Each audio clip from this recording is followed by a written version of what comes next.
এটা কি কোরবানির যোগ্য হয়েছে? হ্যাঁ, কয় বছর? 3 বছর বয়স। 3 বছর। দাঁত কয়টা দেখি? দাঁত আছে নাকি? বাবা তোর দাঁত দেই তো। দাঁত আছে, দাঁত আছে। দাঁত দাঁত দাঁত দাঁত দাঁত দাঁত দাঁত আছে রে বাবা, ওই যেটা ও দাঁত। দাঁত আছে না? হ্যাঁ, দুই দাঁত না? হ্যাঁ, দাঁত। এই কত? দাম 550। 550। শুধু 550। এটা বাসুর নাকি? কি অবস্থা কি?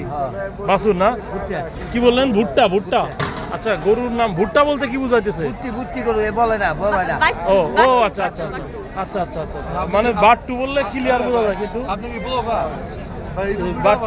বাট্টু বললে মানে বোঝা যায়, কিন্তু ভাই বলতেছে ভুট্টা। ও যাক, তাহলে আপনি কততে ছেড়ে দিবেন? সাইরে তো মানে কত দাম কয়? 30 35। 30-35 বলে না? আর আপনি চাচ্ছেন 55। এই যে এটা হলো বাট্টু গরু, মানে এইগুলো বড় হয় না, কিন্তু বয়স হয়ে গেছে, দুই দাঁতের, তাই না? আমরা যদি বুঝতে পেরেছি। এখন এটার ওজনটা কয় কেজি হতে পারে? 1 মণ না? যেহেতু দুই দাঁতের, কুরবানি দেওয়ার অবশ্যই যোগ্য। 1 মণ হবে না?